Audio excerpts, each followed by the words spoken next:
Vous l'aurez remarqué, en fait, c'est le Silex, c'est le lieu, le laboratoire de transformation de EM Lyon.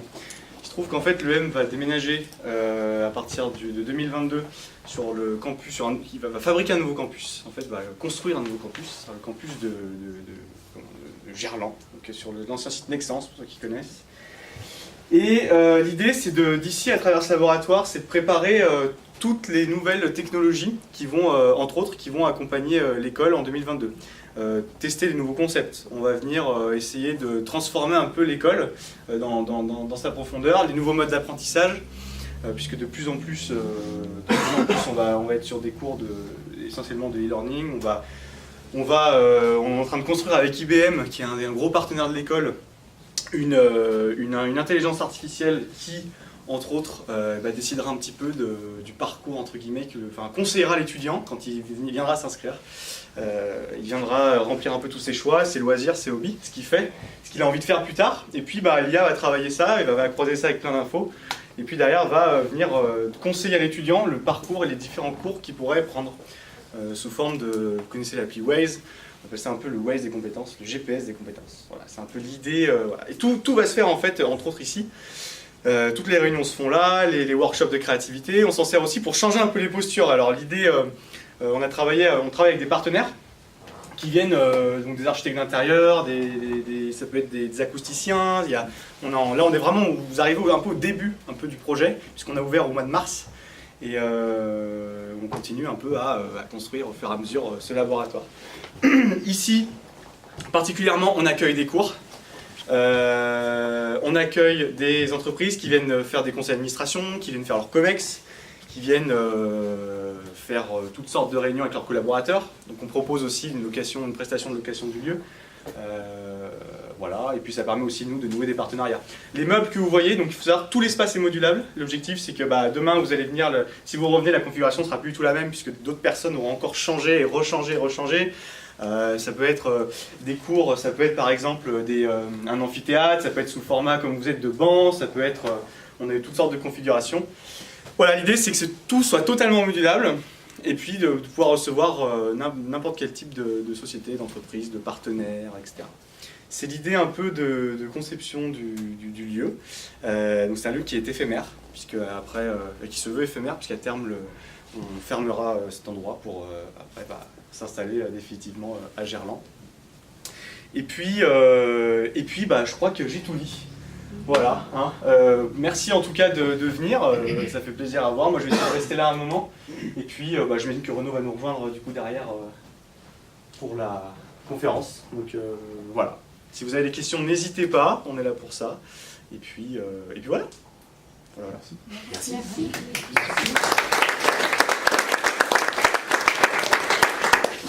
Alors, on va directement enchaîner du coup sur Johan qui va nous expliquer un peu le programme de formation pour l'année prochaine pour Lyon ISEAI. Et puis ensuite, ça sera à toi, Clément. Ok. Alors bonjour à tous, moi c'est Johan, du coup je suis responsable au sein de l'association Lyon ISEAI sur le pôle éducation. Donc on est en partenariat aussi avec, on est deux en binôme, avec Mathieu Champelli qui est directeur pédagogique régional d'Epitech Lyon. Du coup je vais d'abord me présenter dans un premier temps histoire qu'on puisse un peu mieux se connaître sur ça. Moi j'ai découvert en fait l'intelligence artificielle, surtout le machine learning en fait, en 4e année quand je suis parti à l'université de Concordia à Montréal. De là j'ai eu une éducation par un professeur qui enseignait plutôt bien la chose, qui était assez connu. J'ai enchaîné en fait, sur une formation en ligne qui est un MOOC en fait, de Coursera sur le machine learning, qui est de Andrew MG, pour ceux qui connaissent, il est assez connu. Donc voilà, et en fait, en revenant en France, j'étais engagé à Epitech en tant qu'assistant pédagogique pour créer une entité d'intelligence artificielle pour en fait, former des étudiants de première, deuxième et troisième année sur l'IA, sur le machine learning justement. Je vois beaucoup d'étudiants derrière, justement. Bonjour. Donc, dans ce contexte-là, on a aussi créé en fait, un partenariat entre l'EM Lyon et Epitech, un rapprochement sur la Data Science for Business, auquel j'ai beaucoup participé. Le but, c'était d'avoir un côté pluridisciplinaire, d'un côté une école de commerce et de l'autre côté une école de tech pour qu'ensemble en fait, on ait des cas pratiques sur l'usage de l'intelligence artificielle dans des contextes business de la chose. Donc maintenant ça va devenir un partenariat qui va devenir récurrent et qui va aboutir à une certification. Donc c'est plutôt cool pour les écoles de Lyon. Ok, qu'est-ce que j'avais noté d'autre? Ok, je voudrais préciser quelque chose, que moi, à titre personnel, je ne suis pas un professeur, je suis un encadreur pédagogique, c'est-à-dire que je ne vais pas transmettre un savoir que j'ai acquis, mais je vais plutôt être là en fait, pour driver des équipes, driver des étudiants en fait, à s'intéresser à un domaine que je maîtrise, donc leur permettre aussi de leur donner les bons outils, les bons tutoriels, les bonnes vidéos ou ce genre de choses. Du coup, c'est une méthode qu'on appelle le peer learning, c'est-à-dire que les personnes apprennent par elles-mêmes et se font encadrer en ayant un contexte. C'est la méthode pédagogique d'Epitech ou de 42 par exemple. Donc voilà. Donc à ce titre-là, l'association Lyon ISEAI n'est non plus pas une école. On n'est pas à but de formation. On n'est pas là pour créer une école d'intelligence artificielle sur Lyon. Mais notre but, au fait, c'est d'essayer de au moins driver sur tous les étudiants qu'il y a sur Lyon à s'intéresser au domaine. Sur justement plusieurs écoles, hein, pas forcément que l'EM Lyon ou Epitech, ça va être Centrale, ça va être les facultés qu'il y a sur Lyon, Lyon 3 et Lyon 2. Donc voilà, donc le but en fait, c'est de donner un contexte. Le format, ça sera à peu près le même type de format qui existe déjà sur Paris, sur les meet-up Data Science de Paris, de Machine Learning de Paris. C'est-à-dire que c'est un format qui sera récurrent, où on donnera un contexte aux étudiants de pouvoir se retrouver, donc des étudiants de multi-écoles de pouvoir se retrouver et de pouvoir apprendre ensemble au fait, à s'entraîner, en fait, à comprendre tout le domaine de l'intelligence artificielle. Et moi je me permettrai en fait, de donner justement les bons outils au bon moment et de répondre à des questions quand il y a besoin. Mais voilà, ça permet en fait, à chacun d'apprendre en n'étant pas tout seul chez soi derrière un MOOC, mais plutôt en ayant avec la communauté lyonnaise autour d'eux. Donc voilà, donc ça serait un format récurrent. La problématique par rapport à ça, ça serait des bases au fait, de programmation. Parce que donc là, je parle vraiment sur un format récurrent pour comprendre l'intelligence artificielle à faire d'un point de vue code de la chose. Après, il y a aussi un autre type de format qui sera certainement plus ponctuel. Là, ça serait en fait, de proposer sous forme de soirées, en fait, des soirées à thème en fait, sur des outils, surtout d'intelligence artificielle. En fait, il existe un tas d'outils mis à disposition par Amazon, par Google, par Nvidia, Nvidia Digit ou Amazon AutoML par exemple, qui permet en fait, à n'importe qui de maîtriser l'intelligence artificielle à travers un software déjà fourni en fait. Et donc de pouvoir comprendre au moins le b.a.-ba et voire même d'avoir un cas pratique business derrière pour faire de la visualisation de données ou même de la reconnaissance d'images assez facilement avec plein d'outils qui existent déjà sur le marché. Donc voilà, donc, un aspect sans code mais qui permet à n'importe qui de pouvoir vraiment faire quelque chose en intelligence artificielle. Et il y a un dernier format, du coup le dernier format c'est des workshops. Les workshops, ce sera des formats en fait, très condensés sur 3 jours qui commenceront dès septembre de cette année 2018. Les workshops en fait, répondent à une problématique de certaines écoles d'avoir en fait, sous format de séminaires, workshops sur des cas concrets d'intelligence artificielle. Donc là, ça sera par thème. Le choix des thèmes, enfin l'ordre des thèmes, le choix a été défini, l'ordre des thèmes n'a pas encore forcément été défini, mais ça sera concrètement en 3 jours créer son chatbot ou en 3 jours créer son algo de classification pour faire de la reconnaissance d'images. Et avec des cas pratiques comme Umano qui va nous aider au fait, sur l'aspect hardware de la chose, c'est-à-dire qu'on va apporter au fait, des boards qu'on appelle des Nvidia Jetson qui permettront en fait, de faire de l'embarqué pour faire de la vision, du computer vision concrète avec des outils qui mélangent de la robotique. Donc voilà, au niveau de l'association, c'est le but à la Merci. Merci.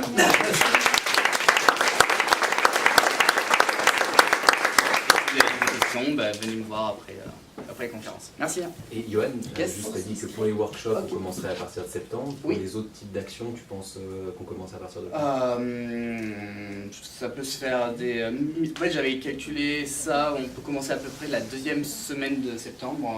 Au niveau des workshops récurrents, en fait, vu que c'est à rentrée, c'est à peu près la logique de la chose. Après, il y a certaines écoles qui commencent plutôt en octobre, donc peut-être que les workshops de 3 jours en septembre et les formats récurrents à partir de début octobre. Et est-ce qu'il n'y a que les étudiants qui... Ah non, absolument pas. Justement, le format récurrent, c'est l'aspect code, donc c'est peut-être plus pour les étudiants, parce qu'il y a le côté, enfin même n'importe où en fait.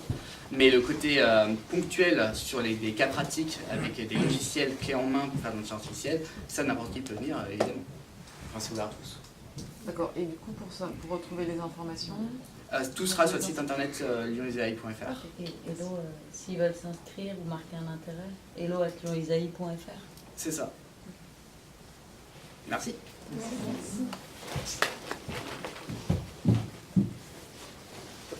Merci beaucoup, Johan. Du coup, on va commencer avec le dur de la soirée. On a la chance d'avoir une petite keynote avant de commencer la table ronde de Clément Levallois, qui est donc responsable du Data Institute de l'EM Lyon, donc qui a une bonne, même très bonne compréhension de ce qui peut être fait avec l'IA au niveau technique comme au niveau des usages, et qui a bien sûr, qui travaille sur des cas d'application au niveau de l'éducation. Donc je suppose qu'il a des choses à nous dire. Et je te laisse la parole, tu te présenteras sûrement mieux que moi. Je te remercie.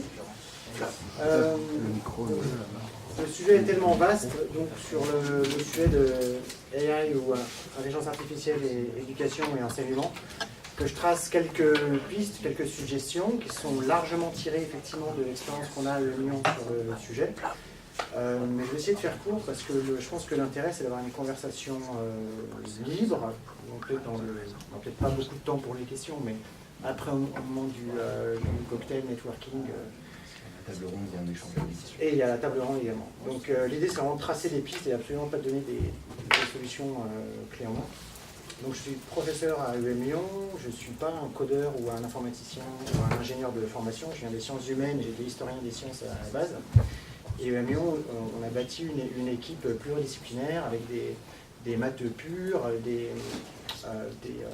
une consultante PhD de Stanford, un ingénieur de l'INSA, et ensemble on a créé toute une palette d'enseignements en intelligence artificielle, qui est un mot de code pour dire data science et business analytics et machine learning à l'école depuis 2 ans, et on est ravis de développer ça encore avec un partenariat avec Epitech effectivement qui a eu lieu cette année, qui est je pense amené à grandir. Donc tout ça c'est fait avec l'équipe du Data R&D Institute à Lyon, mais qui évolue, change, se transforme lui-même et qui va devenir l'Institut Artificial Intelligence for Management l'année prochaine. Donc, intelligence artificielle, j'aime bien ce slide, essayer de repérer la personne à laquelle je pense sur cette photo. C'est celle-ci. C'est pour dire que l'intelligence artificielle, c'est évidemment un sujet de spécialiste, mais ça nous concerne tous. Aujourd'hui, on est tous producteurs, consommateurs, des citoyens concernés par la data, qui est un ingrédient, certains disent le fuel de l'intelligence artificielle. Donc, certes, c'est les GAFA, c'est Alexa, c'est des choses très, très pointues, mais c'est aussi des choses qui nous entourent maintenant vraiment dans une vie quotidienne, à quelques exceptions près. C'est pas uniquement le monde des apps sur le téléphone. Je me suis rendu dans un McDo récemment, et si vous voyez, et on trouve ça dans tous les McDo maintenant, la prise de commande dans le retail, telle que des chaînes de fast-food, se fait de cette façon-là. Donc ça ressemble à un smartphone, mais qu'est-ce qui se passe derrière? Il y a la collecte de données. Je ne sais pas s'il y a de l'IA, mais en tout cas, il y a des stats qui sont faites sur ces données, quoi. Donc ce que je vais essayer de faire de façon rapide, c'est 3 mutations que personnellement je souhaite souhaitables pour l'enseignement en rapport avec l'IA, et elles sont assez consensuelles, je pense. Consensuelles, mais pas tout à fait encore présentes parmi nous. Donc la première, il y a vraiment un besoin, je pense, d'hybrider les parcours en sciences de l'ingénieur, y compris les sciences de l'informatique, si on parle d'Epitech par exemple, et les SSH, sciences sociales et humaines. Donc ça paraît, je pense, évident, parce que l'IA sans application, ça ne sert à rien, et puis des gens qui s'intéressent aux questions de société et qui ne comprennent rien à l'IA, ça ne sert à rien non plus. Donc il faut essayer de faire un pont entre ces deux domaines qui sont notoirement, depuis l'émergence des sciences sociales à la fin du 19e siècle, qui sont notoirement séparés. Il y a un fossé assez majeur entre, on le voit bien dans le cursus en France par exemple, prépa Cagnes ou prépa HEC d'un côté, et puis prépa maths de l'autre. Et le souci, c'est que, donc c'est un peu ce à quoi on assiste en ce moment. Et ce que l'IA requiert pour faire des choses intelligentes, pas trop dangereuses et pas trop gadgets, c'est qu'il y ait des cursus, des formations où à la fois les participants, les gens en train d'être formés, comprennent ce que c'est que l'IA, y compris en codant, mais soient aussi conscients des enjeux sociétaux, managériaux, politiques de l'IA. Donc je pense que voilà, j'enfonce une porte ouverte, sauf que regardez autour de vous. Donc je suis très fier de ce qu'on fait à l'EM, je suis très fier du certificat qu'on fait avec Epitech, mais voilà, c'est quelques petits exemples des îlots d'interdisciplinarité dans un océan de spécialités très, très en silo. Donc je pense que sur le sujet IA et éducation, il y a un sujet pressant et il n'y a pas de recette magique de vraiment développer l'interdisciplinarité. Il y a au moins deux façons de le faire. La première, ça serait d'intégrer des enseignements en SSH, en sciences sociales et humaines, en école d'ingé et en école d'informatique, et pas l'option qu'on prend à la fin mais vraiment quelque chose qui ressemblerait vraiment à un double parcours, une possibilité. Et celle qu'on a poursuivie à EM Lyon, c'est évidemment l'inverse. C'est-à-dire qu'on a, encore une fois, je pense que cette école a fait un acte courageux en termes de risque pris. C'est-à-dire que l'école a fait un acte majeur de recrutement atypique. Moi, j'avais jamais publié dans une revue de management avant d'être recruté à EM Lyon. Idem pour les 3 ou 4 collègues qui ont rejoint EM Lyon et qui ont créé le Data Analysis Institute. Donc pour l'école, c'est un investissement qui est loin d'être trivial. Il est tellement plus confort de recruter le prof de finance, le prof de market, le prof de RH classique, voilà, qui représente aucun risque en termes de stratégie. Donc l'école l'a fait, et la bonne nouvelle, c'est que tous ensemble, on a créé des parcours, au moins entre 10 et 20 cours, qui aujourd'hui font qu'on a des diplômés EM Lyon qui sont éduqués en management du point de vue général et qui sont très bons, si on ne parle pas d'un vernis ou de slide sur l'IA, ils codent en Python.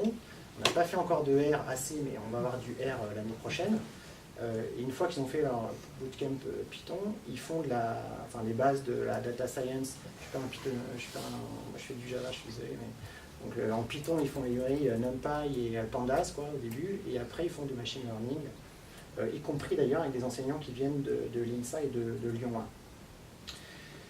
1. Donc ça marche, c'est possible, mais ça demande pas mal d'huile de coude, et puis une vision stratégique et courageuse du point de la direction des écoles concernées, parce qu'encore une fois, quand on est ingénieur, une école d'ingé, recruter des chercheurs en sciences sociales, c'est pas le plus facile à défendre, et inversement, dans une école de management, recruter des gens qui ont publié sur la théorie des cordes, c'est pas la chose la plus facile à justifier, et pourtant ça marche.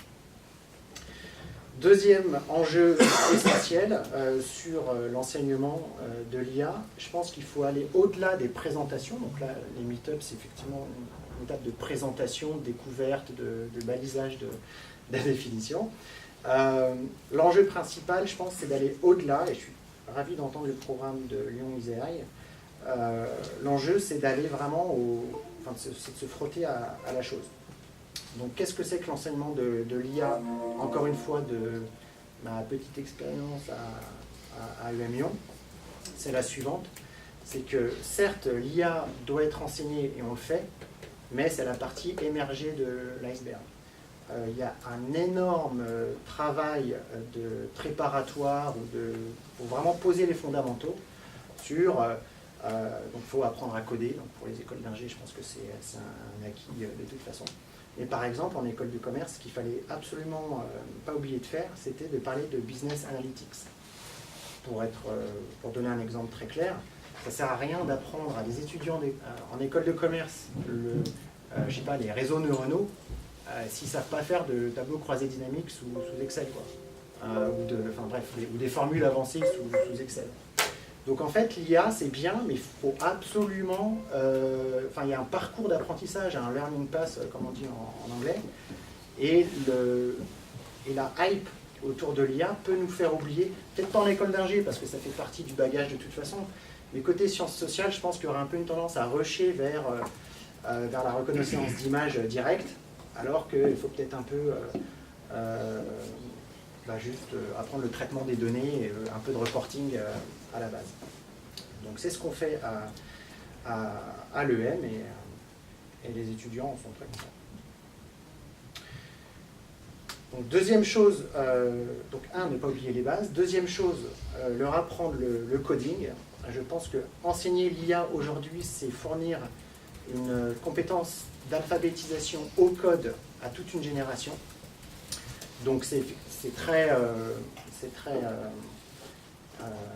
facile à vendre comme cours. Et je pense qu'il y a tellement de titres, de manchettes de journaux aujourd'hui que tout le monde, y compris chez les personnes en sciences humaines et en sciences sociales, comprennent l'enjeu sur la question. Sauf que quand on le fait pour de vrai, on leur montre que la pratique du code, c'est une pratique à laquelle ils peuvent être en fait rétifs. Parce que c'est en fait, quand on est, je sais pas, de prépa littéraire, ou quand on adore faire des maths et tout, on se rend compte que coder, c'est débugger. Et débugger, c'est pas beau, c'est pas une équation à résoudre, c'est comme dit ce tweet, c'est reloader une page 10 000 fois jusqu'à ce que ça marche pas. Donc c'est un enjeu majeur, sinon, encore une fois, on fait des fantasmes sur le code, sur ces choses-là. Passer par la pratique, ça démystifie beaucoup, et ça permet d'avoir après des managers, si on est à l'école de commerce, mais ça permet de former des gens, des citoyens qui sont beaucoup plus raisonnables et raisonnés sur ce que c'est que le code, par exemple.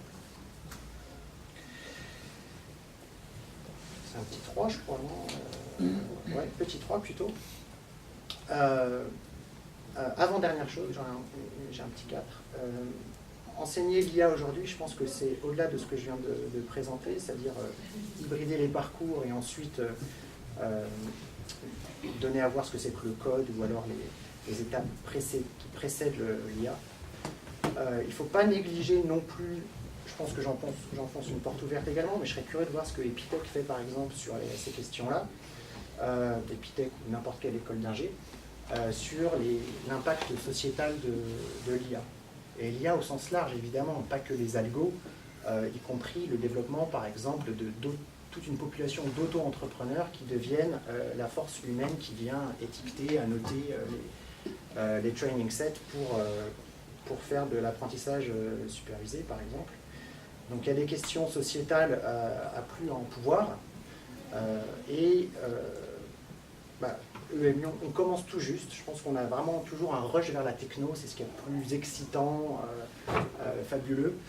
Mais là, par exemple, je vais co-diriger un master en marketing digital et data science à Paris, un master de l'EM, puisqu'on a un campus là-bas, à la rentrée. Et on a mis en cours socle éthique et un cours en éthique et data science. Donc toutes ces questions-là, qui ne sont pas triviales, quand la data science déstabilise la démocratie et facilite le génocide, on voit que c'est éventuellement pas tout à fait optionnel. Donc un des derniers enjeux que je voulais mentionner pour l'enseignement et l'IA, c'était de ne pas repousser ce genre d'enseignement au canon grec, ou s'il reste 2-3 crédits ECTS à donner, mais vraiment mettre ça au cœur de l'enseignement. Le dernier thème que je ne vais pas approfondir, je pense que ce serait tout à fait bien d'en parler autour de la table ronde ou au cocktail après. Là, j'ai évoqué en quoi l'IA était un sujet d'enseignement qui vient un peu changer les programmes. Mais évidemment, l'IA change la pratique de l'enseignement elle-même. Il y a les health tech, les fintech et la edtech elle-même est un sujet. Voilà, si on me pose la question, je vous donnerai mon avis sur le sujet juste après. Je vous remercie. Merci.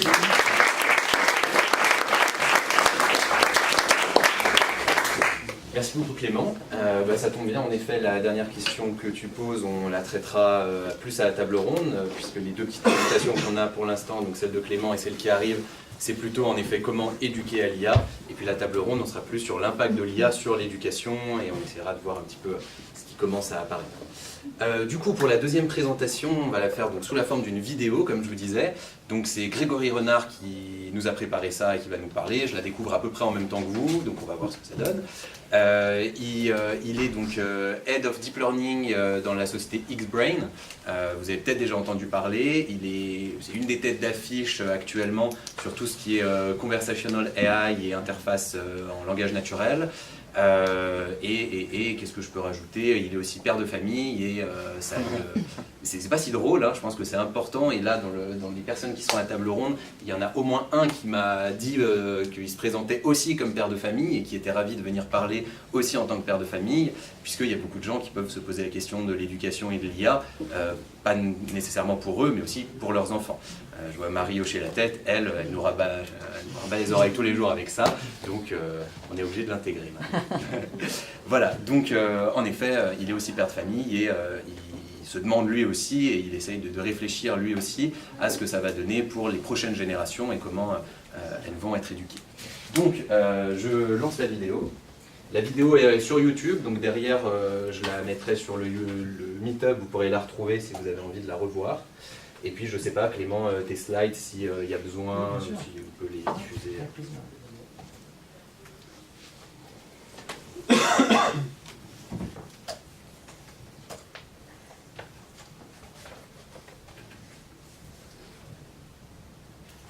Grégory. Avant tout, je tiens à remercier Marie et Flavien pour la proposition d'intervenir aujourd'hui à vos côtés pour cette rencontre autour de l'intelligence artificielle et de l'éducation. Donc malheureusement, bien qu'étant en France, je ne pourrai pas être avec vous à vos côtés directement. C'est pour ça que nous avons décidé avec Marie et Flavien d'enregistrer une petite vidéo. Donc rapidement, pour vous expliquer, donc, comme vous l'avez compris, mon nom est Grégory Renard. Je suis en charge de la stratégie d'intelligence artificielle chez Xbrain, basée dans la Silicon Valley, et intervenant également pour différentes actions telles que j'ai eu la chance de travailler sur AI for Humanity et d'intervenir en tant que conseiller auprès de NASA pour AI. Donc l'intelligence artificielle aujourd'hui devient vraiment mainstream.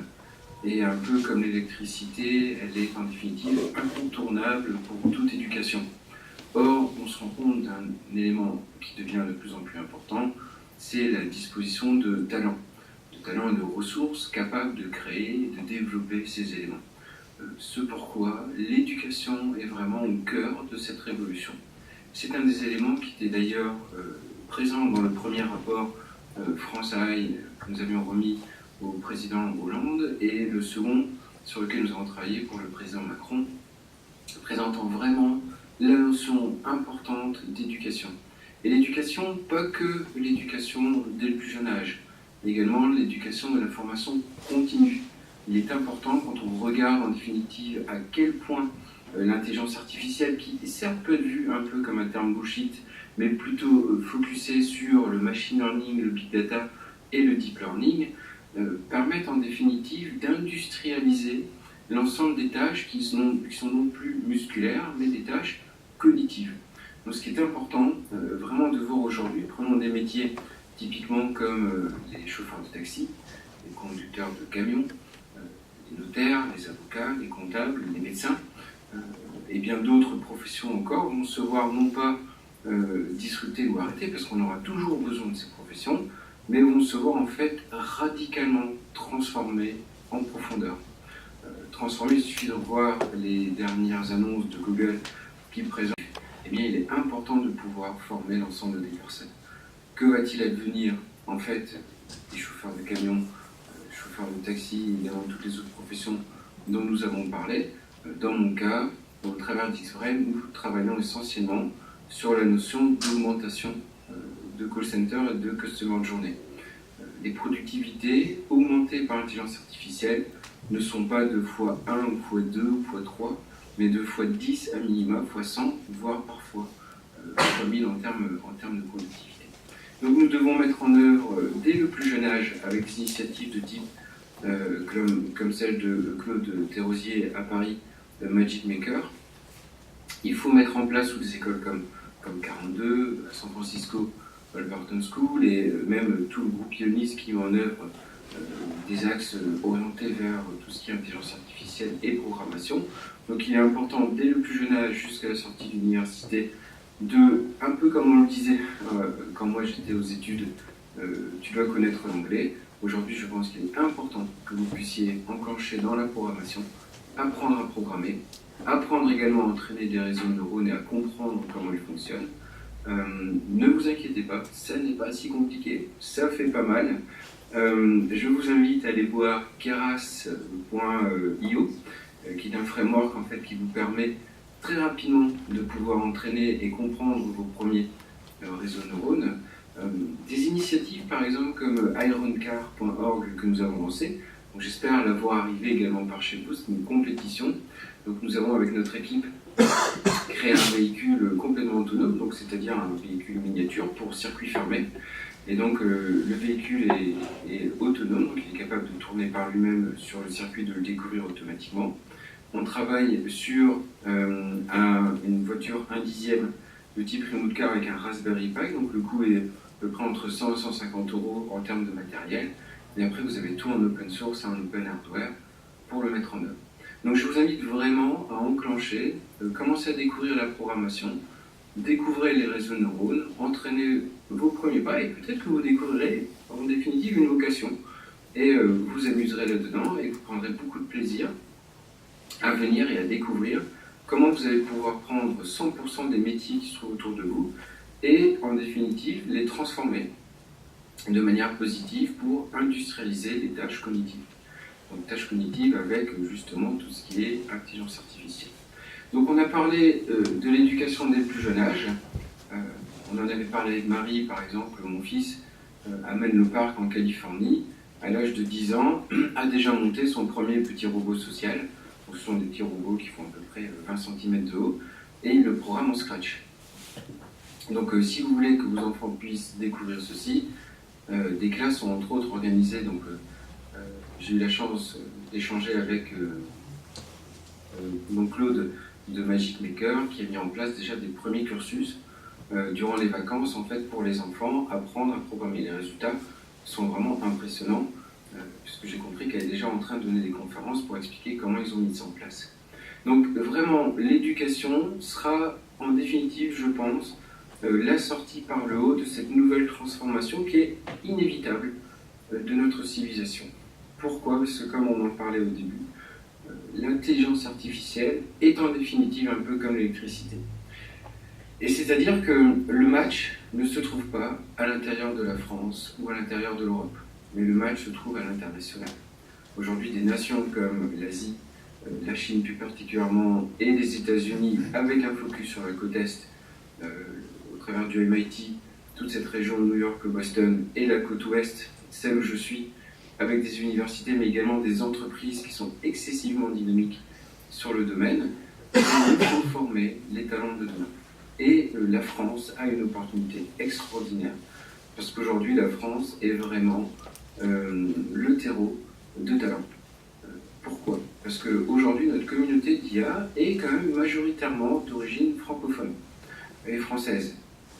Donc avec, regardez chez Facebook, Luken, Nicolas Pinto qui était chez Apple, François Chollet qui est chez Google et plein d'autres encore dans différentes entreprises.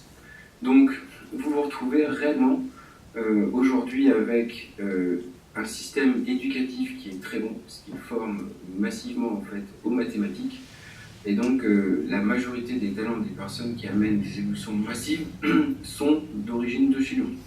Donc, tentons d'en former plus, pour en garder plus par chez nous, pour la suite en fait, de cette belle aventure au travers de l'intelligence artificielle.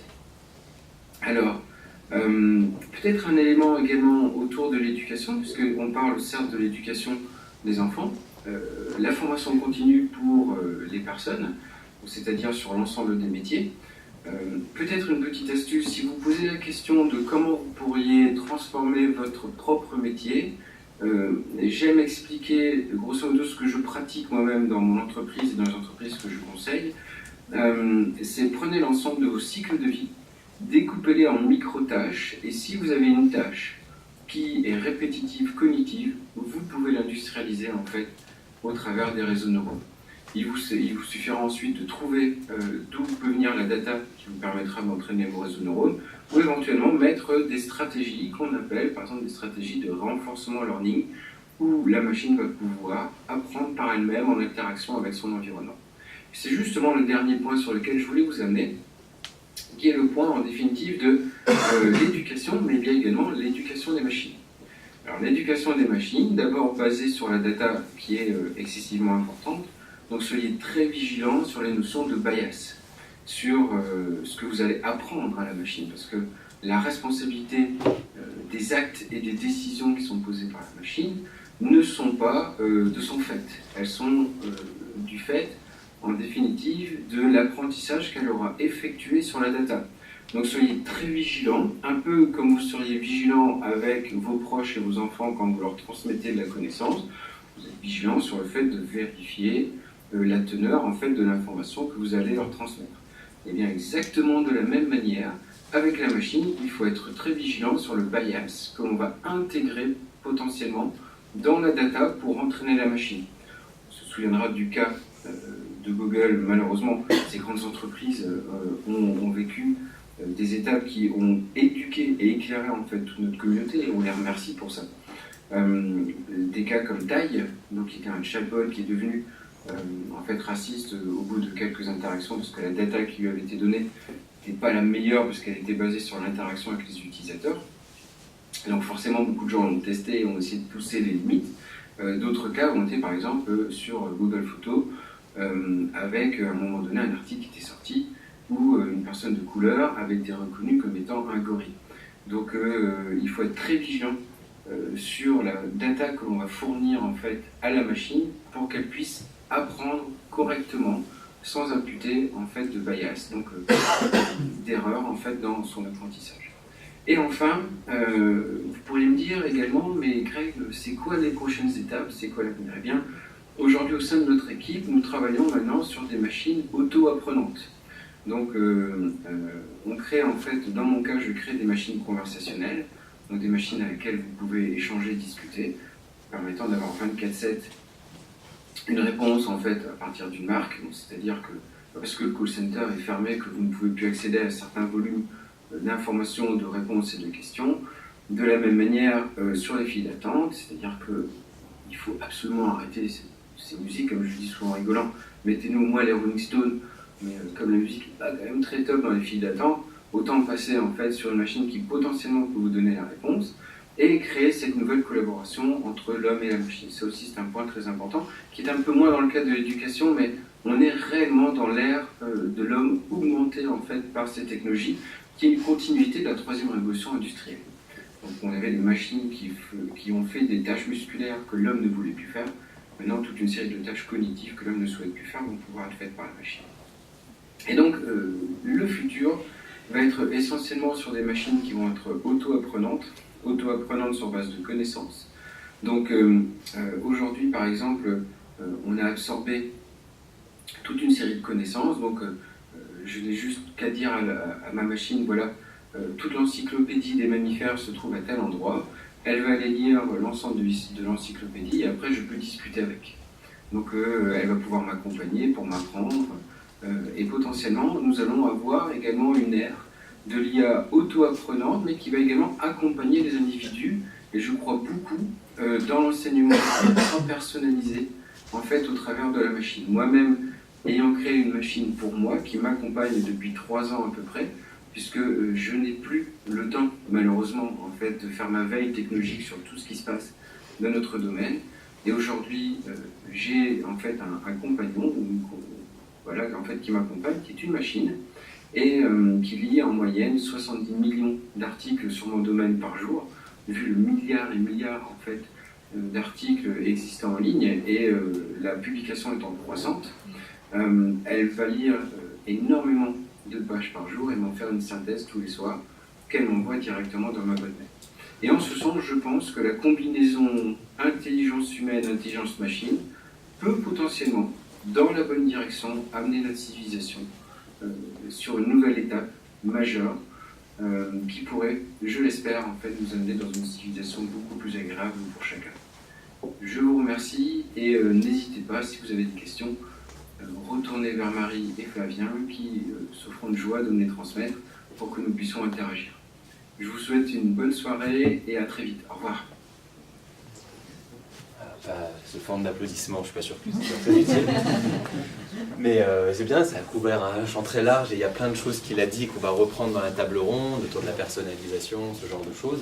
Alors quand il disait bias, le mot français c'est biais. Bon, on a l'habitude en anglais, ça se dit bias. C'est biais. Et en effet, tout à l'heure, Clément parlait d'éthique. C'est un des gros sujets d'éthique vis-à-vis de l'IA, quand on lui donne des données pour apprendre, si ces données viennent d'un secteur spécifique, elles vont avoir le biais de ce secteur, et donc la machine va apprendre en fonction de ce secteur. Et il y a une anecdote qui était assez drôle au niveau de la justice. On a commencé à entraîner des algorithmes pour rendre des verdicts de justice, et on a commencé à se rendre compte que l'algorithme, il envoyait beaucoup plus en prison entre 11h et midi, et on s'est demandé pourquoi il faisait ça et comment ça se faisait. Et puis on s'est rendu compte après que les données qu'on lui avait données, c'était celles de juges humains qui rendaient aussi la justice, et que ce biais-là, on le retrouvait déjà chez ces juges humains, parce que tout simplement, entre 11h et midi, ils ont faim, et ça les énerve un peu plus, et ils envoient plus de monde en prison. Donc si un jour vous avez un procès, essayez de ne pas être entre 11h et midi, vous aurez moins de chances de le gagner. Voilà, mais donc ça s'est retrouvé dans la machine, alors que c'était une erreur, une erreur qui venait des êtres humains qui avaient produit les données sur lesquelles a été entraînée la machine. Donc je trouve que cet exemple montre d'une façon assez simple ce qu'est un bias. Du coup. Voilà. Grégory Renard, vous voyez là aussi le petit côté papa qu'on retrouve, il en parle. On va passer à la table ronde, donc j'invite Johan, Clément, Sébastien, excuse-moi, et Clément à nous rejoindre, et puis je sais pas, Antoine, où en est Renaud? Antoine, où est Antoine? Antoine a disparu. Mais asseyez-vous, on va essayer de trouver Renaud via l'application. Ouais, je veux bien.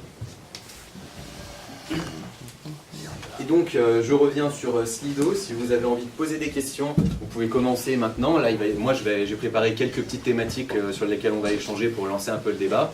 Ensuite, vous avez l'application sur laquelle vous pouvez poser des questions. Vous n'avez même pas besoin de la télécharger, ça se fait directement online. C'est sli.do, sli.do. Et le code qu'il faut rentrer pour pouvoir s'y connecter, c'est celui-là, hashtag L170. Donc L170, vous tapez ça sur l'interface et vous pouvez poser des questions et voter pour les questions des autres pour les faire remonter si elles vous intéressent. Alors je ne vais pas laisser le fil ici, parce que bon, je connais ce genre de situation, ça finit par être plus des blagues que du contenu. Hop. J'ai juste besoin du câble, s'il te plaît, je vais pouvoir brancher. Yes.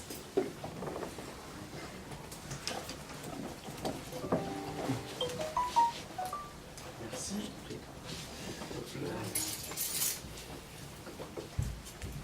Brancher là.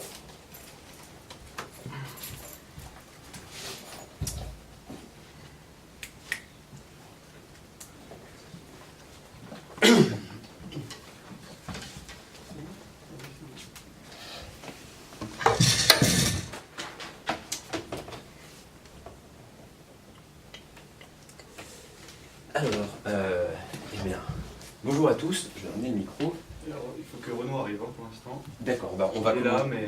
On va pas commencer tout de suite, mais je pense qu'il arrive là bientôt. Oui. Super. Alors, le son...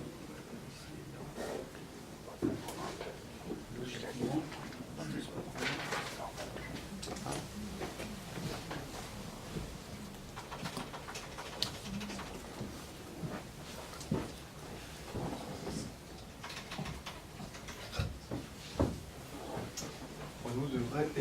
Là. Je t'ai vu tout à l'heure. Alors, ça y est. Super. Renaud, tu nous entends? Oui, bonsoir. Ah, Vous m'entendez? je vais baisser un peu le son. Parce que là, c'est mieux. C'est bon? Ouais. Ok. Je vais baisser un peu, ouais. Je vais baisser un peu le son et... Hop. Voilà. Alors, pendant le tour de table, Renaud, je ferai tourner la caméra pour que tu vois les autres intervenants qui sont autour de la table. Et puis après, on laissera, je pense, la caméra sur le public. Bien parler fort. Comme ça, tu pourras voir les réactions. Je tournerai peut-être en fonction de qui parle. on verra. Donc on va commencer par un petit tour de table. Merci à tous d'être présents et de vous prêter au jeu de cette petite table ronde. On va traiter plusieurs thématiques sur justement ce que tu évoquais à la fin, l'évolution vraiment du monde de l'éducation impacté par l'IA. Et puis bon, si vous avez des propos autres à transmettre, n'hésitez pas. Et ensuite, on prendra les questions de l'audience.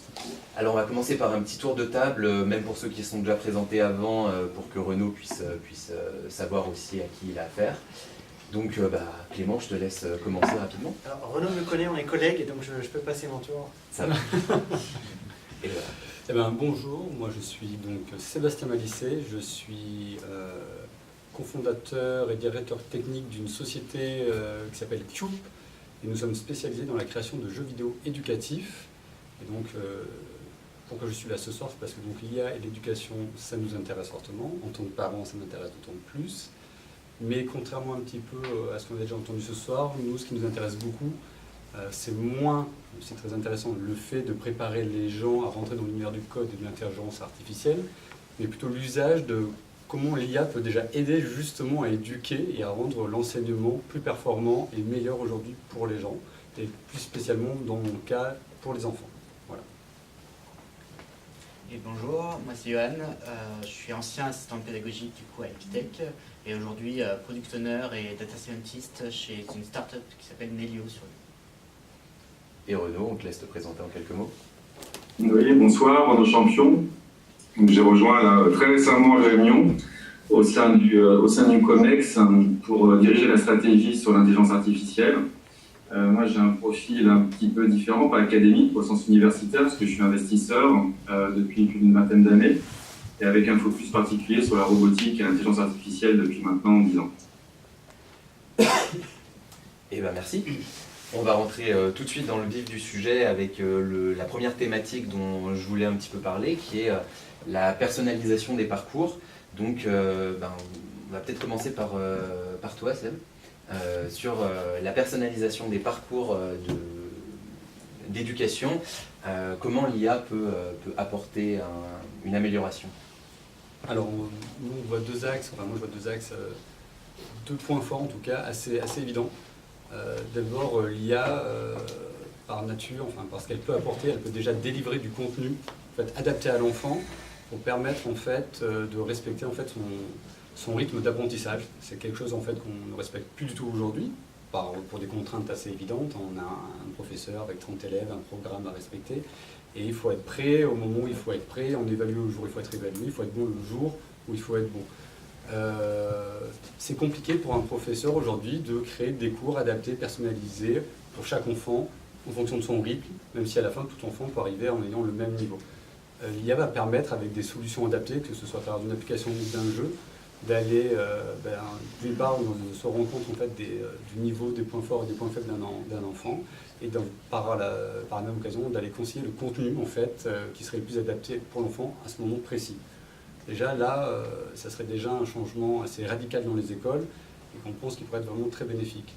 Le deuxième avantage, mais là c'est plutôt en fait on va dire un effet bénéfique collatéral, c'est que ce faisant, à partir du moment où on serait en face d'une population, d'un professeur qui aurait déjà confiance dans la technologie, parce qu'on parlera aussi de culture et d'acceptation des technologies, parce que je pense que c'est assez important, mais en imaginant que vous vous retrouviez dans une classe où un professeur a confiance dans du contenu et dans l'IA pour accompagner pendant une session des élèves, eh ben, ça va très naturellement permettre à ce professeur d'avoir du temps, de se libérer du temps pour aller se concentrer sur un groupe spécifique qui aurait peut-être besoin de lui en présentiel.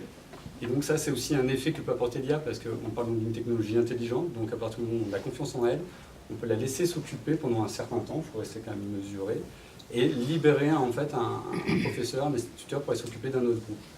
Donc rien qu'avec ces deux aspects-là, je pense qu'en fait on peut apporter beaucoup et je pense en fait régler des problématiques assez importantes que rencontrent aujourd'hui les élèves et les professeurs, qui sont aussi des souffrances pour les parents. Et si le contenu après est de qualité, je pense venir élever un peu le niveau en sortie de classe. Enfin, nous on s'occupe beaucoup de la primaire, où les échecs sont quand même très forts. Et on a l'impression que les solutions pourraient passer au Centre Montpellier, pourraient vraiment nous aider à améliorer en tout cas la situation. Voilà. Du coup, merci Sébastien. Du coup, du côté des deux personnes de l'EM Lyon, est-ce que c'est des choses qui, en termes de use case, que vous souhaitez intégrer dans les parcours de l'EM Lyon? Comment ça se présente concrètement si on veut faire ça? Renaud, Clément? Renaud, tu veux prendre la main ou sinon je peux? Oui, je vais prendre la main. Merci Clément. Merci pour cette question, Flavien. En effet, l'IA peut intervenir à différents niveaux. Et bien entendu, on va l'intégrer au sein de l'Union. L'IA permet bien évidemment d'avoir un accompagnement des apprenants qui est plus dynamique, qui peut avoir lieu tout au long de la vie, que vous rentriez en tant que bachelor, que master ou que exec pour une formation continue.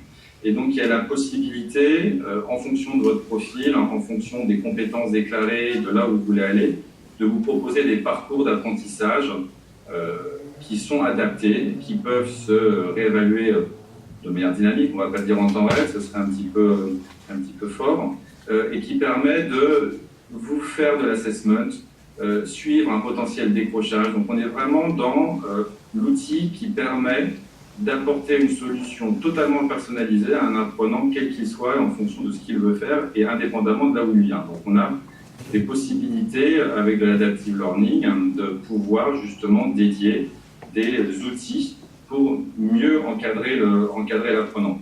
Donc ça, bien évidemment, c'est des systèmes que l'on met en place à l'EM, qu'on est en train de coder, de designer, de co-designer avec des partenaires pour pouvoir fournir cette idée de l'expérience apprenant.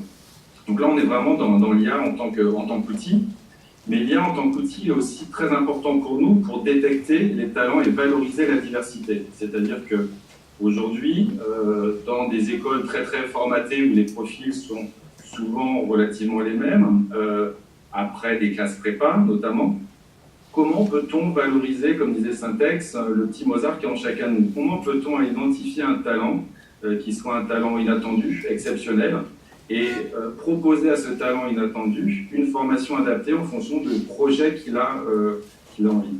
Donc on n'est plus dans le fait de définir comment il peut accéder à un diplôme en vue d'avoir un métier, mais on est plutôt dans l'identification de l'unicité du talent de l'individu pour voir comment on peut révéler ce talent-là et l'accompagner dans la réalisation d'un projet, quel qu'il soit. Donc ça, c'est un outil pour nous, en tant qu'école aussi, qui est très très fort, de valoriser la diversité, de valoriser le talent là où il est.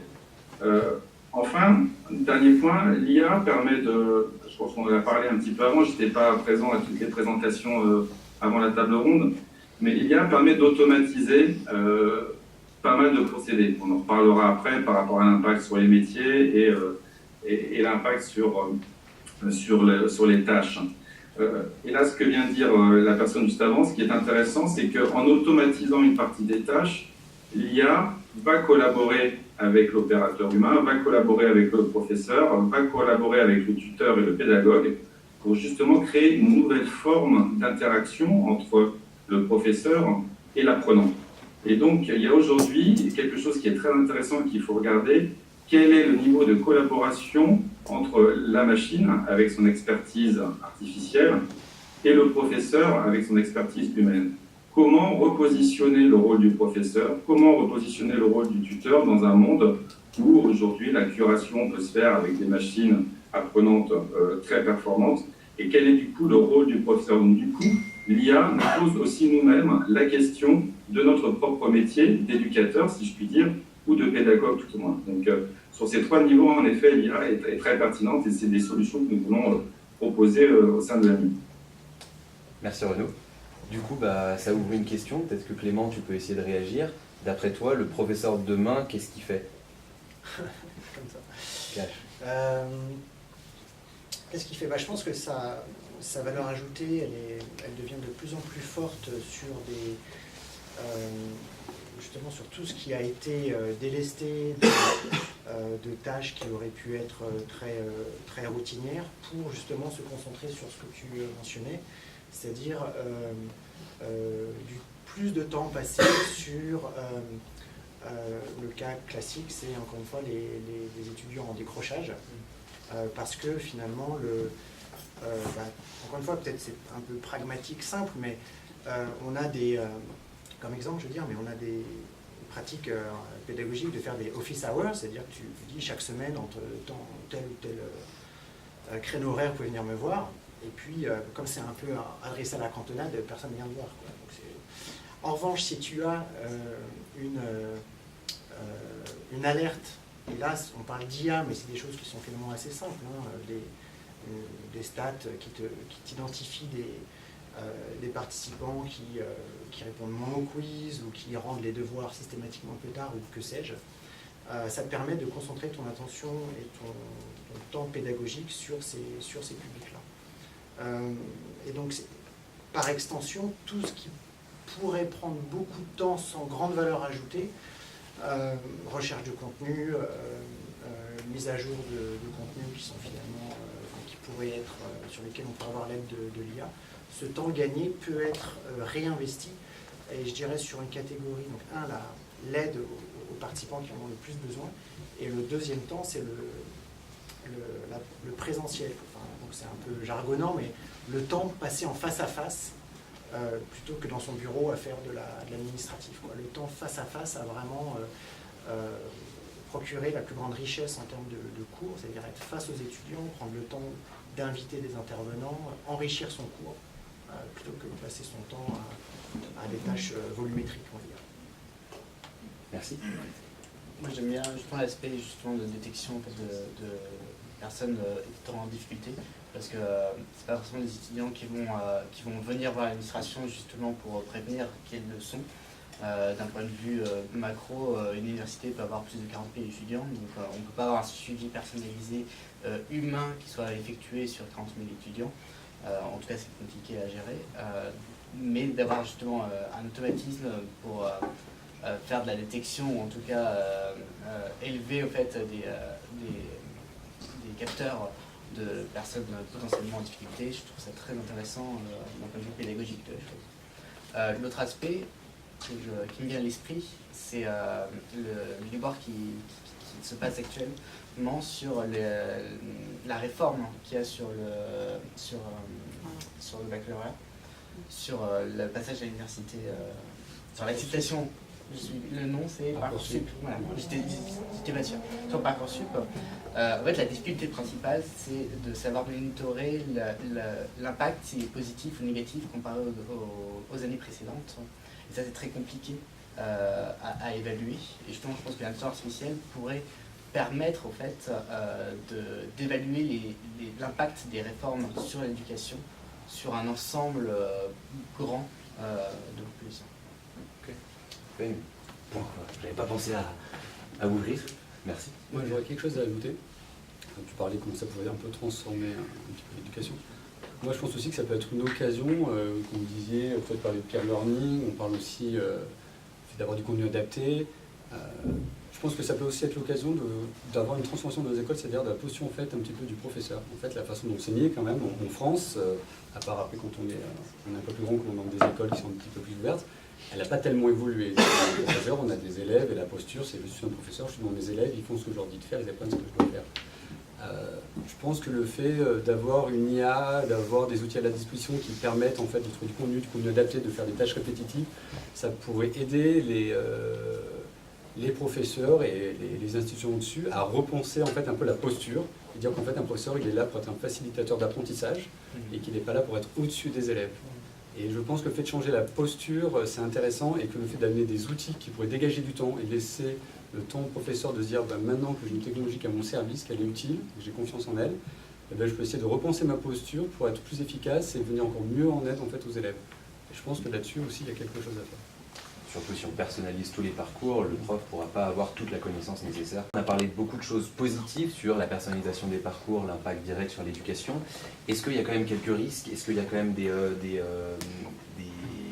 choses dont on peut imaginer que les impacts ne soient pas si beaux? Vas-y Clément. On pense peut-être tout ça. Ouais, certainement. Il y a un premier risque qui n'a pas encore été évalué, mais c'est un retour puisqu'on associe les étudiants à cette démarche, et il y a une crainte de la part des étudiants qui est celle finalement que la recommandation se transforme en tunnel de recommandation forte.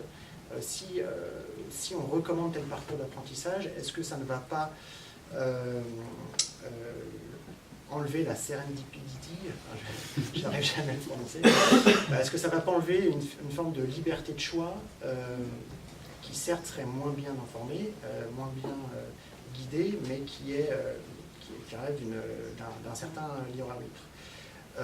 Quand on m'adresse ce genre de crainte, j'ai envie de dire que elle sera prise en compte dans le design, mais tant que cette crainte, à mon avis, ne doit pas être une barrière qui empêche de tester. Il faut absolument tester ce qu'on a envie de mettre en œuvre pour voir si cette crainte est justifiée ou pas, et si elle est effectivement justifiée, voir quel garde-fou, quelle tierce voie mettre en œuvre pour conserver une entière liberté de choix aux participants. Et là, ça touche à des questions de user experience, de nudge et toutes ces questions-là, de présentation de choix, pour que ça ne soit pas paternaliste, pour ne pas tomber sur ce genre d'écueil. À mon avis, il faut faire pour tester. D'autres risques? Ouais, un risque, alors, je ne sais pas si c'est propre à l'éducation, mais l'éducation amène quand même à traiter des données que je considérais comme étant très sensibles, parce que selon à quel moment on intervient, ça pourrait aller vraiment depuis l'école primaire à très loin, on peut avoir un accompagnement, donc il faudrait quand même se retrouver à collecter des données qui pourraient être stockées longtemps et qui définissent très clairement qui est une personne. Moi, le seul risque, enfin, c'est peut-être pas sûr, mais des risques quand même que je vois, et qui pourrait en fait bloquer l'acceptation en fait, de telle technologie, en fait c'est la crainte, le manque de confiance dans la technologie et de qu'est-ce qu'on fait des données. Parce que l'IA quand même aujourd'hui c'est quand même une boîte noire. C'est en fait aussi une des recommandations, par exemple dans le rapport de l'éthique de Cédric Villani. C'est-à-dire voilà, on utilise une technologie qui fait de la prédiction, on a du mal à exposer la boîte noire et à expliquer ce qui se passe à l'intérieur à des gens. Donc comment créer de la confiance? Moi, c'est plutôt une crainte et donc un frein, je pense, à l'acceptation, c'est comment faire accepter des technologies qui sont aussi puissantes, qui peuvent en plus avoir un impact fort pour le Parcoursup, personnalisation. Pourquoi les gens feraient confiance à la technologie? Pourquoi ils l'accepteraient? Et là, je pense que ça passe par de l'acculturation qui devrait arriver très tôt. L'IA en elle-même ne me semble pas être un danger, c'est comme beaucoup d'évolutions et d'inventions. C'est d'abord la faire comprendre et les usages qu'on en fait qui créent de la confiance et de l'acceptation, et après on peut faire des choses bien ou des choses mal. Mais la techno en elle-même ne me paraît pas dangereuse. Sur le danger, je pense, sur l'IA en elle-même, par contre, je reviens à ce que disait Grégory Renard sur le biais. C'est-à-dire que forcément, on a des cas pratiques qui montrent que l'intelligence artificielle a beaucoup de biais par rapport à la data qu'on lui donne. Et sur ça, suivant le cas d'usage qu'on en fait sur l'éducation, ça peut avoir des impacts forts. Imaginons qu'à l'heure actuelle, par rapport à l'ensemble des données, on considère qu'une filière n'est pas assez porteuse et que du coup, ce serait pas assez intéressant de concentrer nos efforts sur l'éducation, sur cette filière-là, parce que l'output, c'est que c'est pas très intéressant d'un point de vue économique de la chose. Là, on part sur restreindre les libertés de choix, parce qu'il y a une notion de rentabilité. L'intelligence artificielle permet aussi ça, c'est cette notion par rapport à un ensemble de données, vers quoi je veux tendre, parce que sur ce vers quoi je veux tendre peut être différent suivant beaucoup de points de vue, et donc entraîner l'intelligence artificielle vers un point de vue spécifique peut être... Mais là, on est quand même d'accord que c'est pas une intelligence artificielle finalement qui est dangereuse. Elle fait que refléter un biais qui vient de l'humain. Donc c'est toujours l'usage et la façon de s'en servir en fait, qui va venir créer un danger. Comme la plupart des technologies, ça amplifie certains phénomènes de société. La technologie, c'est un amplificateur souvent. Donc ça reste la technologie qui porte le risque de cette amplification. Je crois. J'allais donner la parole à Renaud, peut-être pas sur les risques pour qu'on enchaîne un peu, mais comme tu as sûrement vu beaucoup d'entreprises passer par ton rôle d'investisseur dans le domaine, est-ce que tu pourrais nous décrire quelques use cases de l'IA appliquée à l'éducation? Ouais, avec plaisir. Avant ça, j'aimerais faire le lien avec ce qui vient d'être dit, qui était totalement pertinent, qui adressait la question de l'IA et des biais liés aux données qui sont utilisées dans les machines et en quoi la technologie peut nous donner un retour biaisé. J'aimerais aussi poser la question du biais humain, c'est-à-dire que nous aussi on a des biais. Nous aussi on a une anticipation de la technologie qui n'est pas une réalité. On est biaisé dans notre vision de la technologie. Et c'est un sujet à aborder ça aussi, parce que c'est pas juste la machine qui en fonction des données qu'elle va prendre en input, qui va nous sortir une info biaisée ou un résultat biaisé, mais nous aussi on a ces perceptions-là. Et je vais voir si je peux vous partager mon écran avec un petit film. Vous me dites si vous le voyez? Oui. Ouais, vous voyez mon écran, vous me dites si vous avez le son. Oui.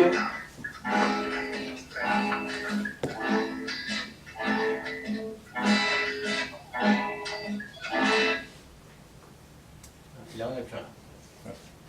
Là, on n'a plus rien du tout.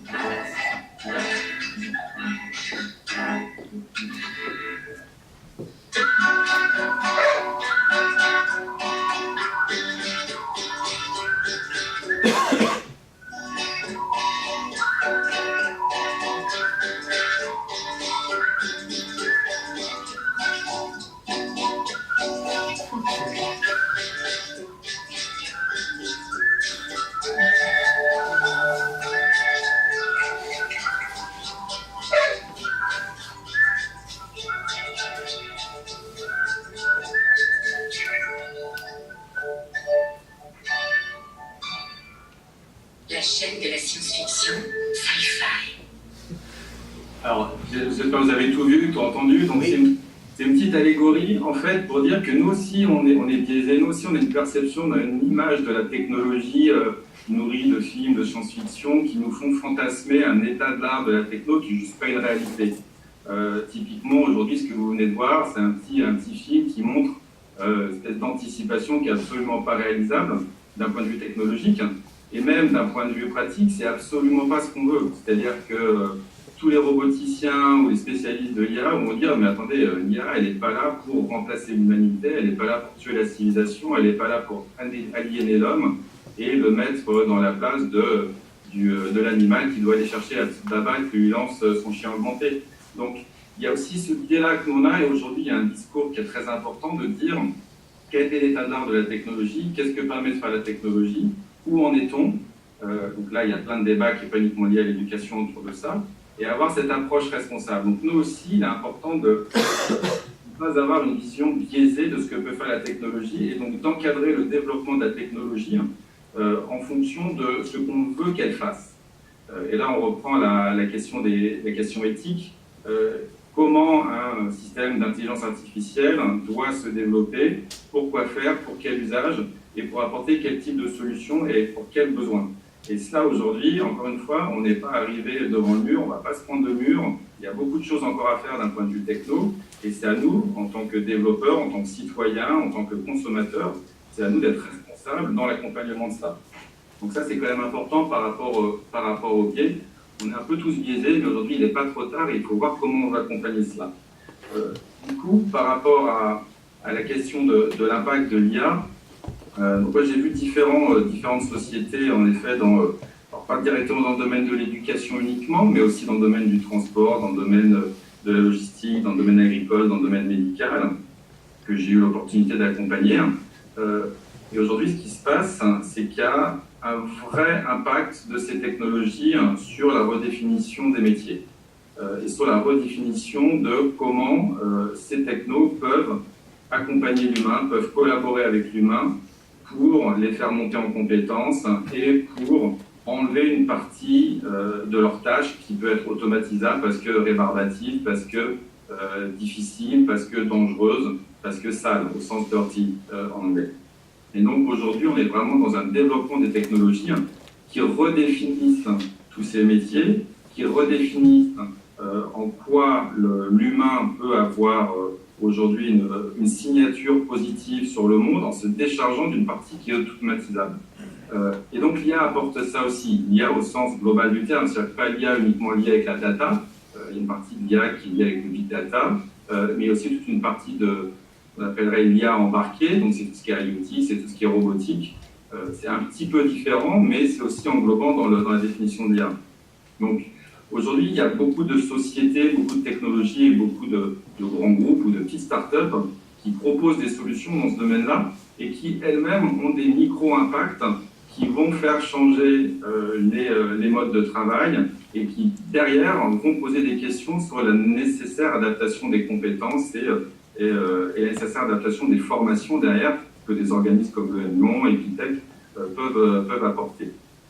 Donc on est vraiment aujourd'hui dans cette phase, c'est vraiment un message que je veux faire passer de on n'est pas au pied du gouffre, c'est pas la fin du monde, on n'est pas au bord de la mort de la civilisation à cause de l'IA, on est juste dans une phase où il faut inventer tout ça, où il faut co-créer tout ça et voir comment on peut collaborer entre la machine qu'elle soit bot ou qu'elle soit robot, comment on peut collaborer avec l'homme et comment on peut s'assurer que derrière, il y a un véritable accompagnement responsable, éthique, qui est fait.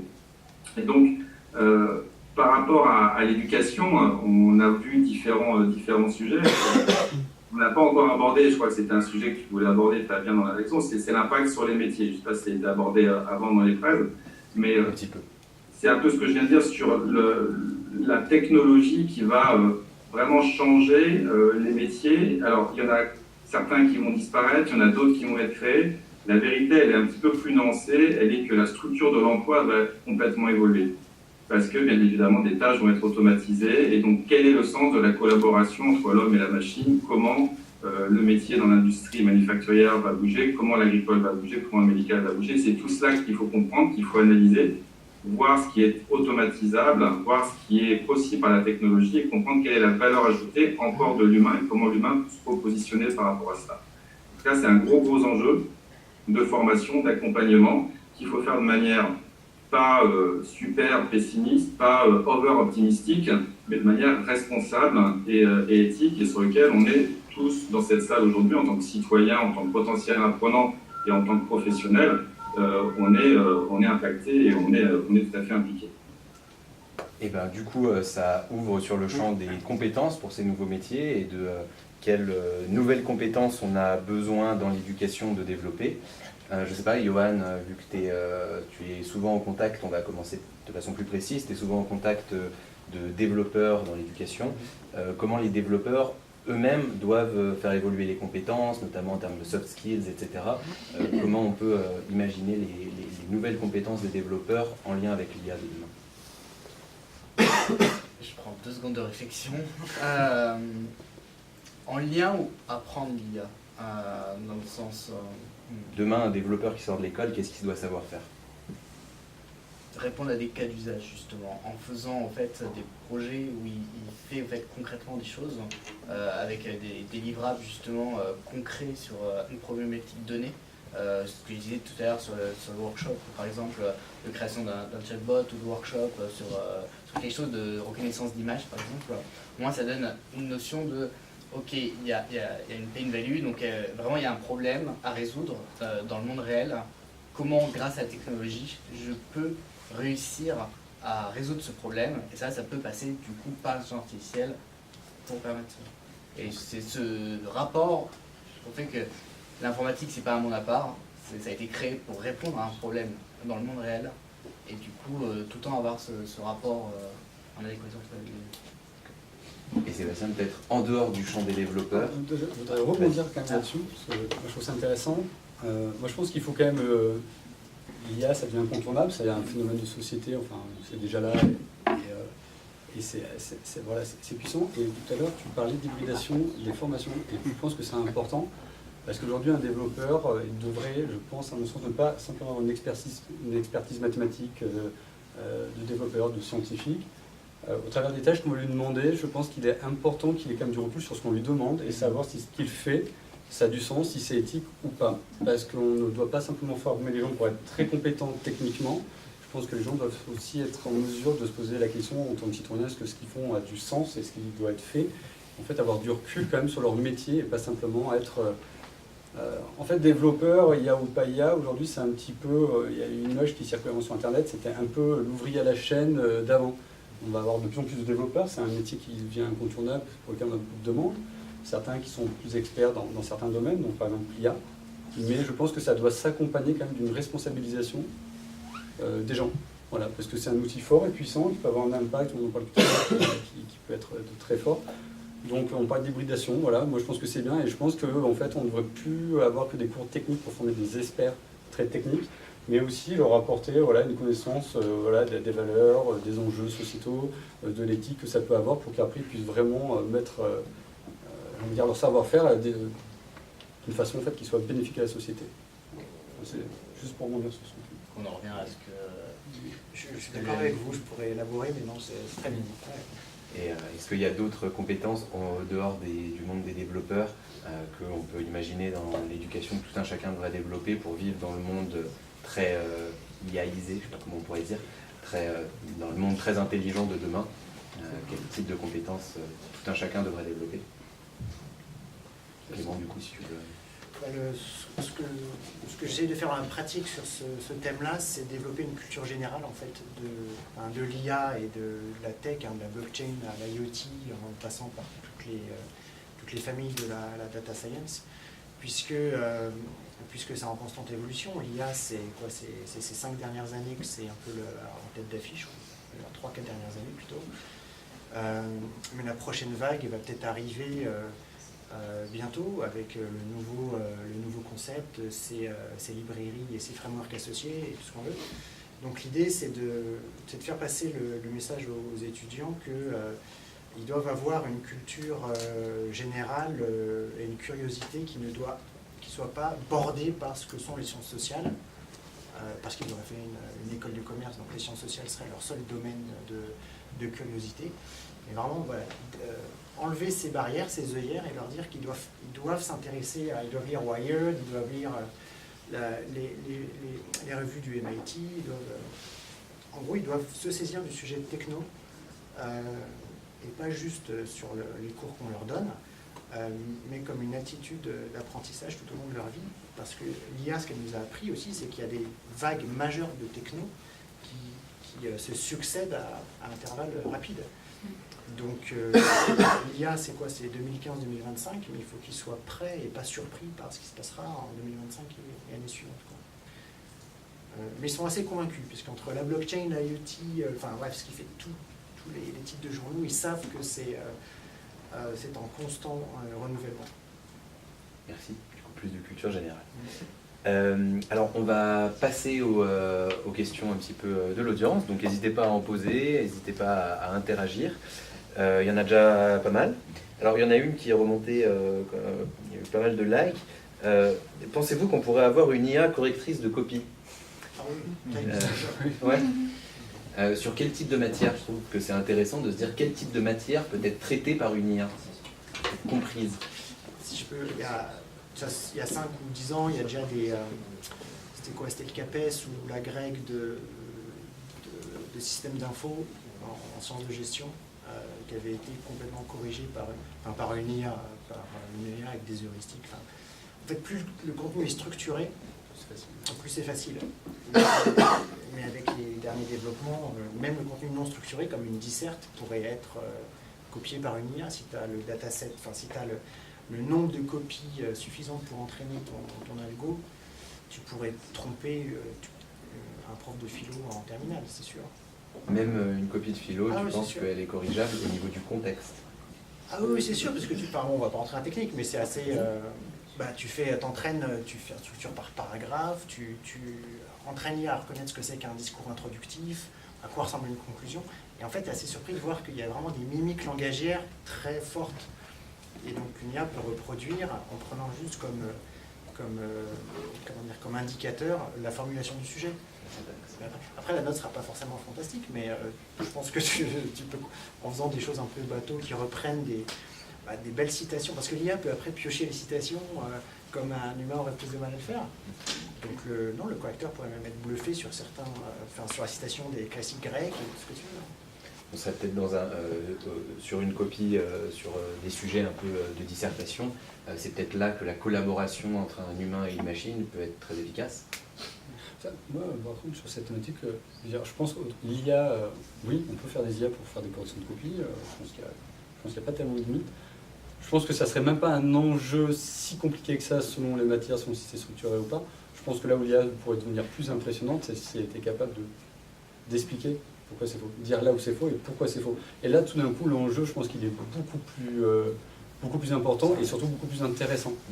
Parce que simplement corriger, je prends un cas simple, si par exemple c'est une copie de mathématiques avec addition, soustraction, multiplication ou équation différentielle, n'importe quel degré, quelque chose que mathématiquement pour résoudre, on va arriver, si c'est structuré, à faire un correcteur. Mais est-ce qu'on est capable après d'en sortir un enseignement de connaissances et de comprendre justement, comme on disait, de dire il a faux, mais pourquoi il s'est trompé? Déjà lui expliquer que c'est trompé et peut-être essayer de comprendre où il a fait l'erreur, parce que souvent il y a des erreurs un peu récurrentes qui viennent, que les étudiants font. Et là, je pense que là, on passerait vraiment un cap. Et je pense que c'est ça plutôt qui serait intéressant. C'est pas la correction pour la correction, c'est la correction avec, avec une correction, voilà, qui serait donnée après à l'étudiant. Je pense que ça, c'est un enjeu beaucoup plus important. Et ça, aujourd'hui, technologiquement, on n'y est pas encore. Alors là-dessus, moi, je ne suis pas assez pointu techniquement. Mais... Non, moi non plus, mais ce que je veux dire, c'est qu'il y a c'est un sujet, c'est une ère de recherche qui est vraiment c'est la frontière de la recherche en ce moment, c'est-à-dire sortir de la boîte noire et identifier des causalités qui puissent être restituées à l'apprenant, par exemple. Mais pour revenir à ce dont on parlait juste avant, ça peut être aussi justement le rôle laissé à l'enseignant que d'identifier les zones de correction où une causalité ne peut pas du tout être saisie par l'IA, et donc c'est heureusement l'humain qui fournit cette chose qui est tellement contextualisée que l'IA cadre, quoi. Ouais. Du coup, je vais un cran plus loin. Est-ce qu'après, l'IA, elle pourra produire les devoirs? Elle pourra produire le sujet, le devoir en cohérence avec un programme que les étudiants devront résoudre. Et après, le corriger, pourquoi pas, mais produire le sujet. Moi, comme ça, instinctivement, ça me paraît possible. Ouais, il y a des questions de quiz générées à la volée. En fonction du niveau de l'enfant, de la matière, carrément, pour personnaliser l'examen, je pense que c'est déjà possible. D'accord, merci. Alors,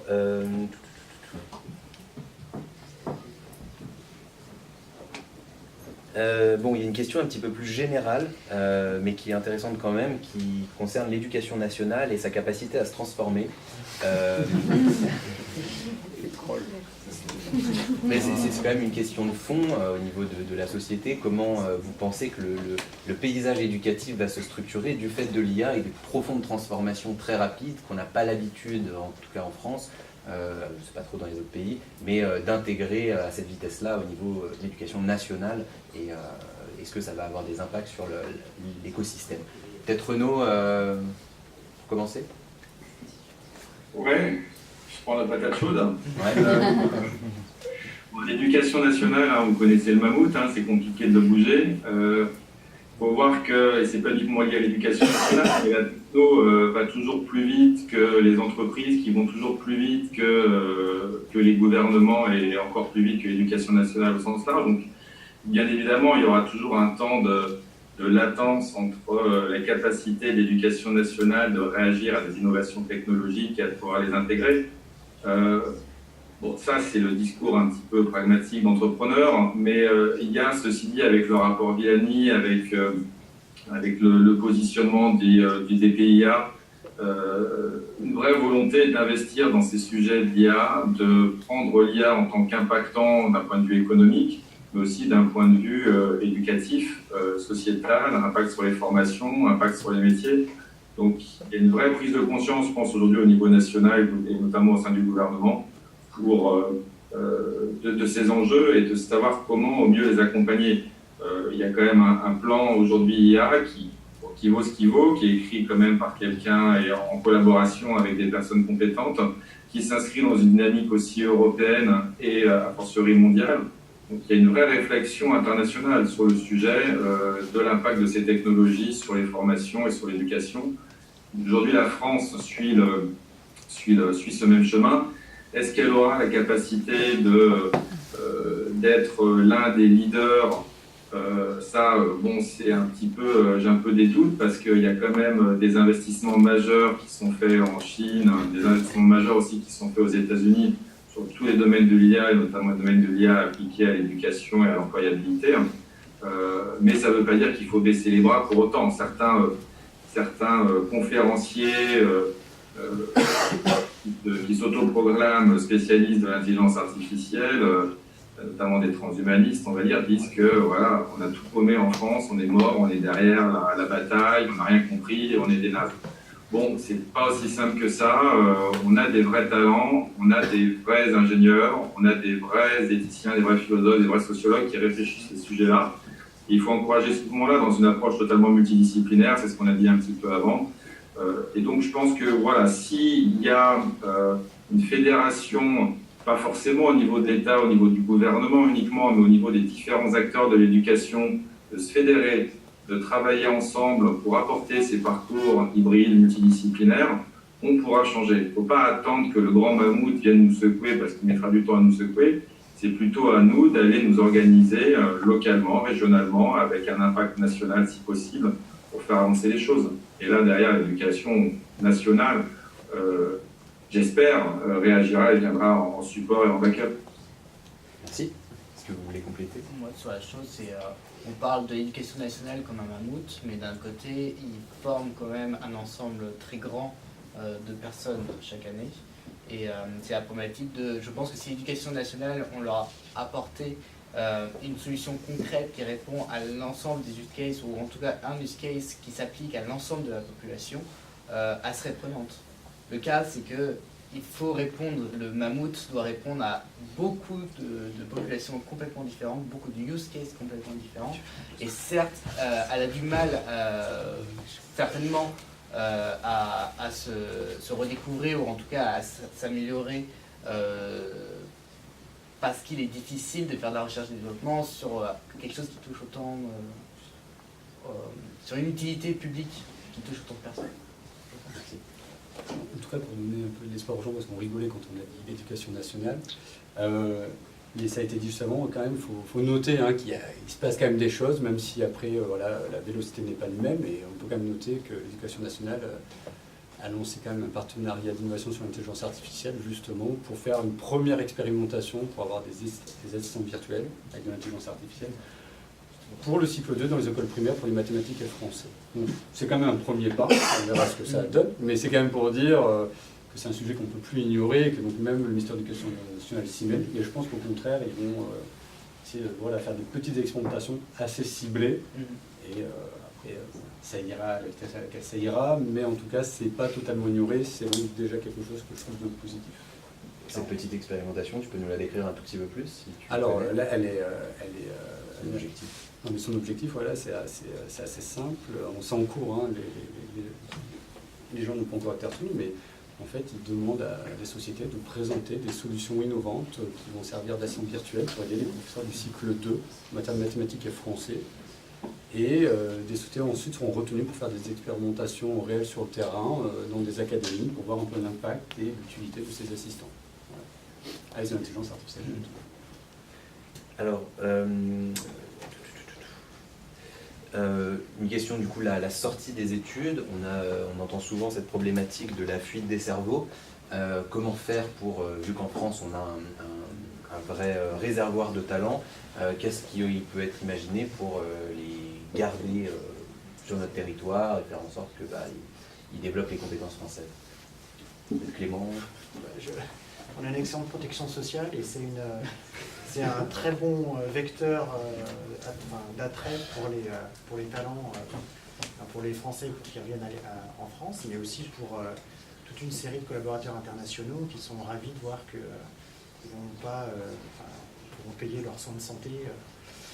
Non, mais je dis ça sans ironie, c'est vraiment le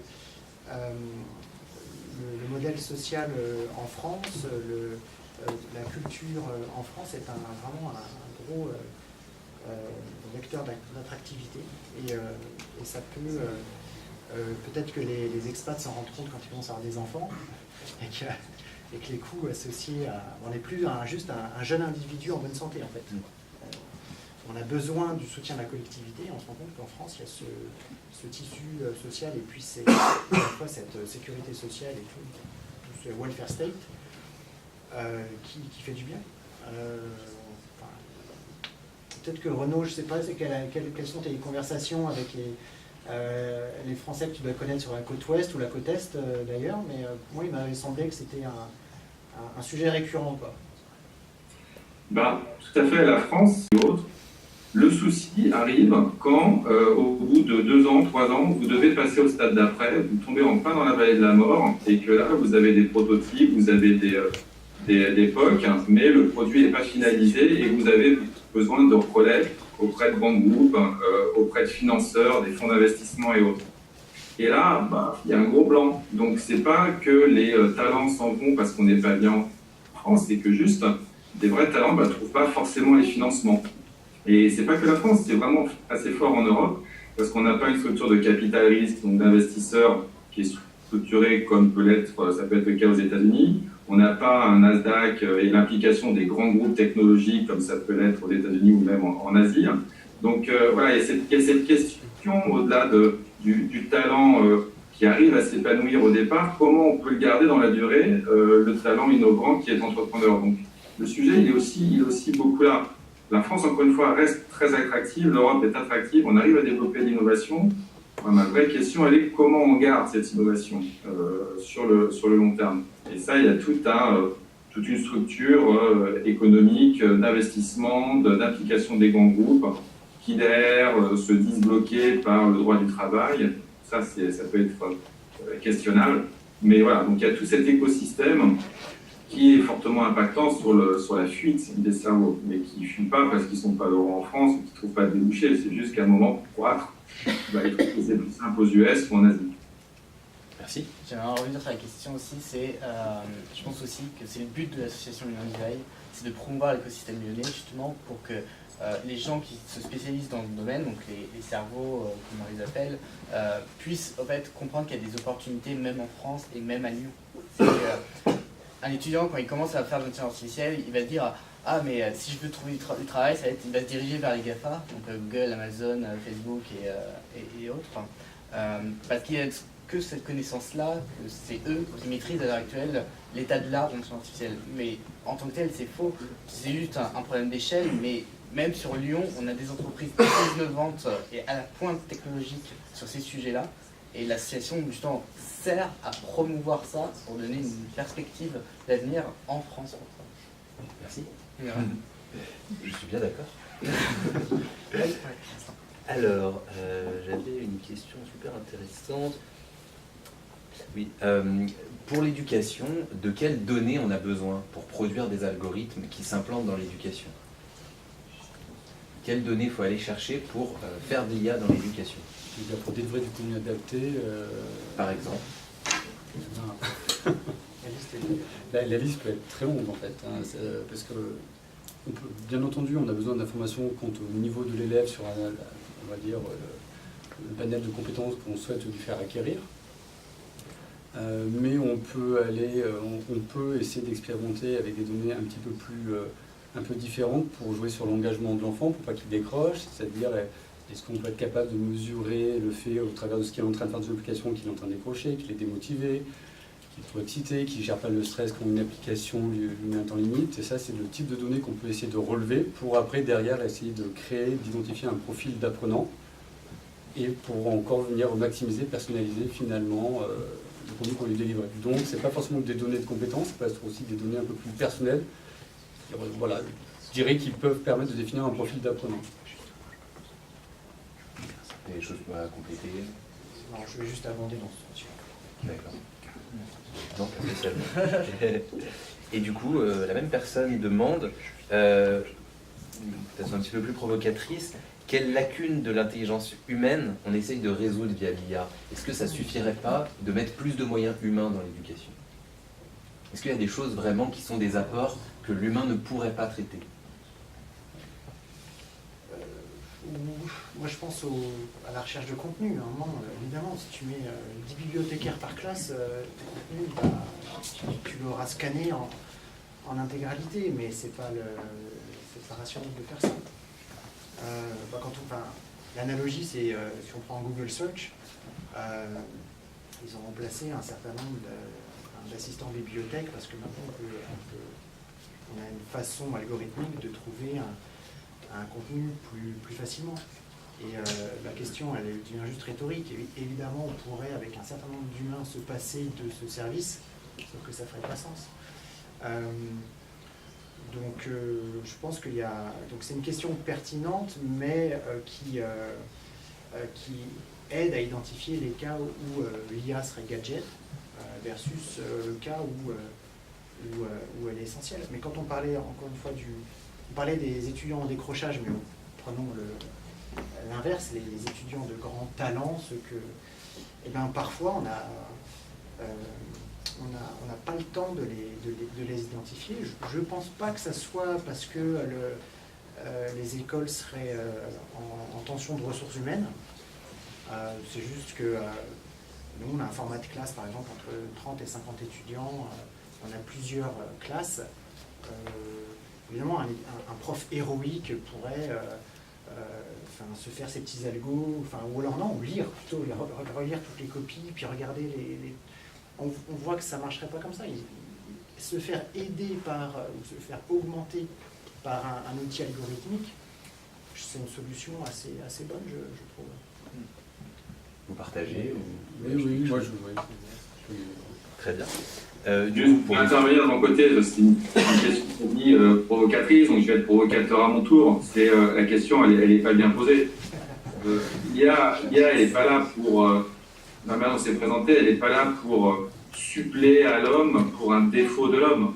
La vraie question, ce que je disais un petit peu plus tôt, c'est que comment peut-on définir des schémas de collaboration entre une intelligence artificielle et une intelligence humaine? En quoi l'intelligence artificielle, l'intelligence machine, peut venir collaborer, compléter l'homme, pas parce qu'il est pas dans sa finitude ou parce qu'il est incapable, mais pour justement favoriser sa véritable valeur ajoutée humaine et donc définir tout ça. Donc aujourd'hui, pour moi, la vraie question, elle est de comment on définit la valeur ajoutée de la machine versus la valeur ajoutée de l'homme pour vraiment tirer le meilleur des deux et pas juste dire je me sépare de l'homme en lui collant une IA. Bon, sinon j'ai peut-être mal compris la question. Non, merci. Alors, on va prendre 2 dernières questions et puis on terminera. Là aussi, on va faire une question négative, une question un peu plus, on espère, positive ou ouverte.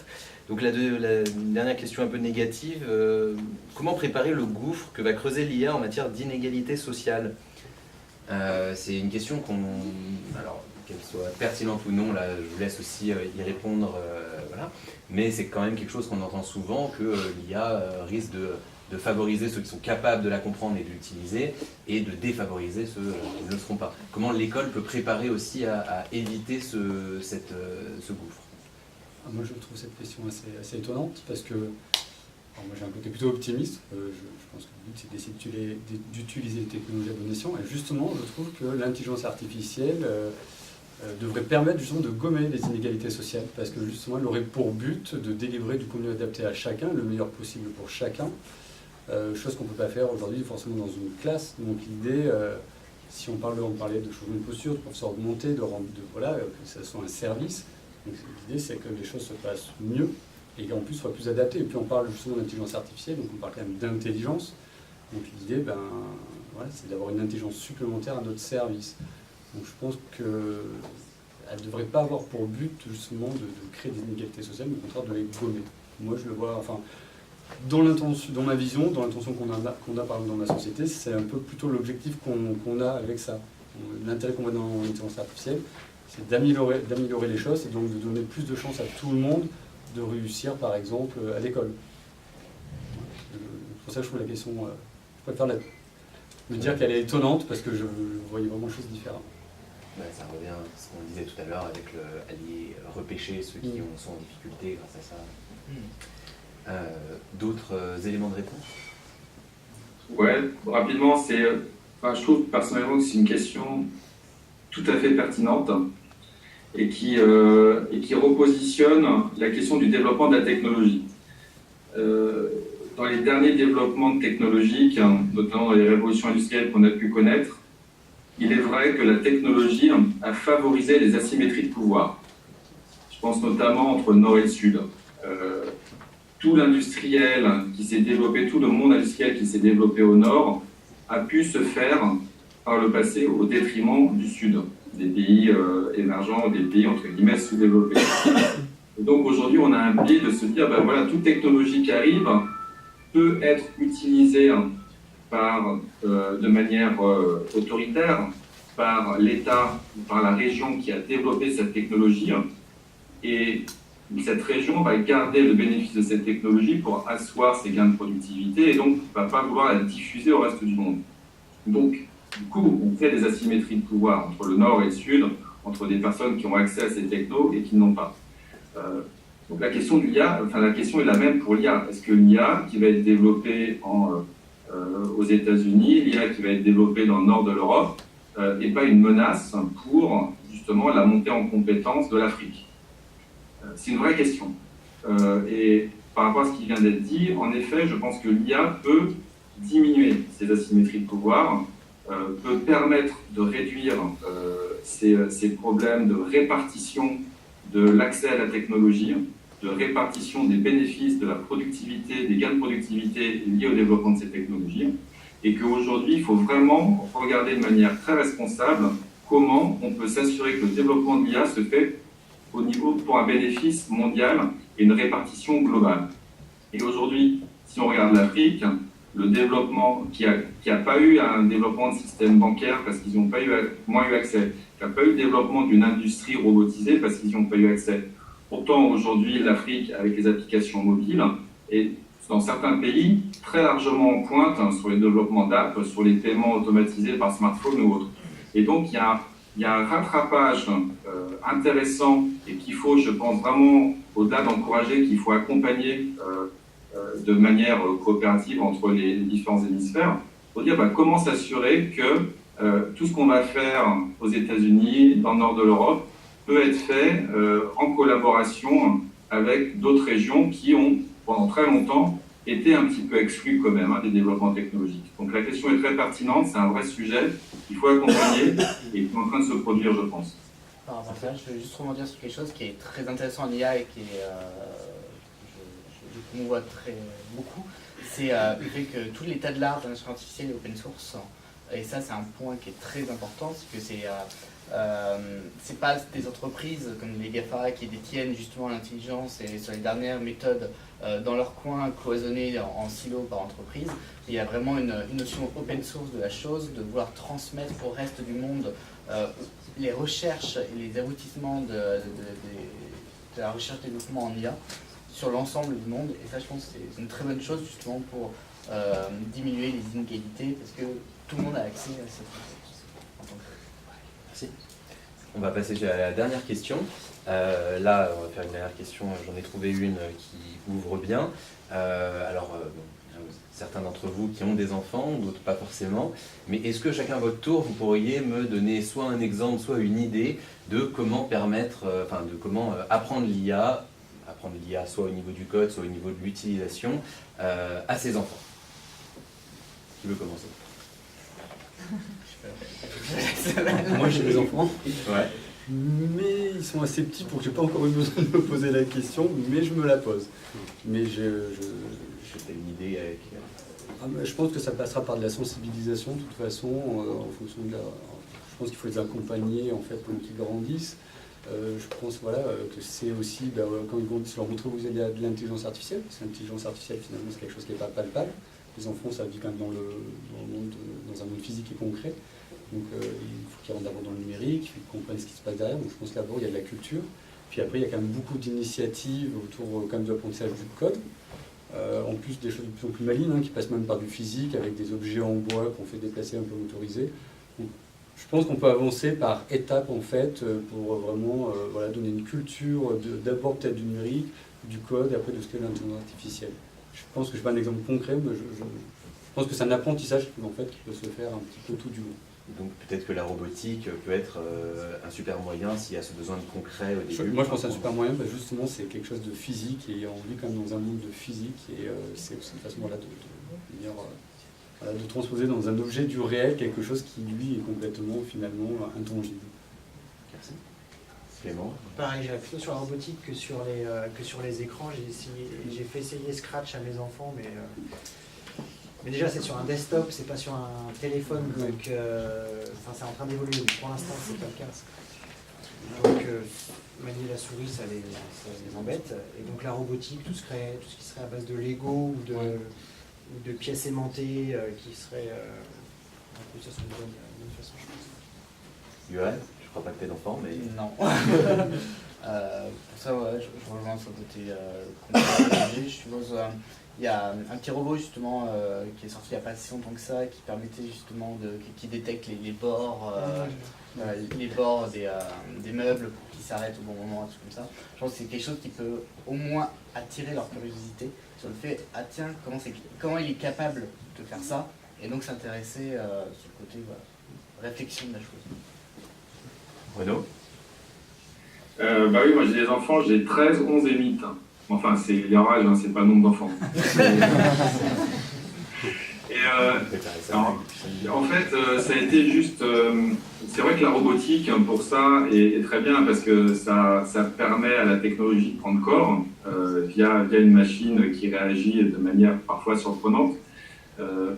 Moi, dans mon activité en investissant, j'ai eu l'opportunité d'emmener mes enfants dans des boîtes dans lesquelles j'avais investi pour leur montrer les systèmes, que ce soit dans le véhicule autonome, dans des robots chirurgicaux, dans des robots agricoles. Voilà, ils ont été exposés un petit peu à tout ça, mais aussi rien qu'à la maison.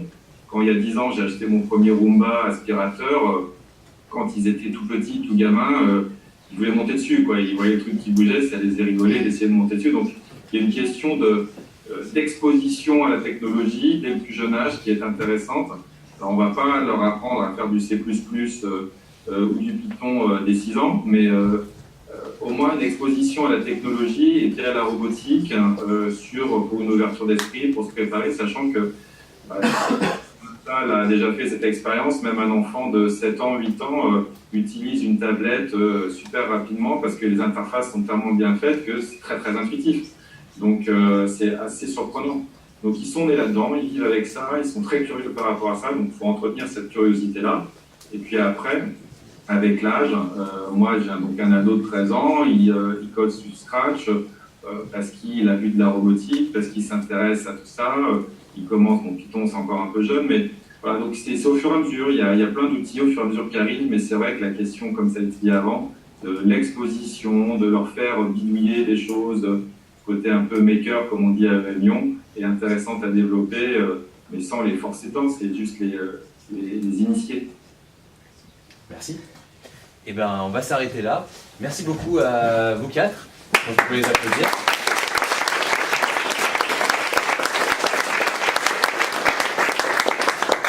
Alors, je m'aperçois que j'ai même pas montré à Renaud la tête de ces des personnes avec qui il a échangé. Donc, voici Johan. Ah,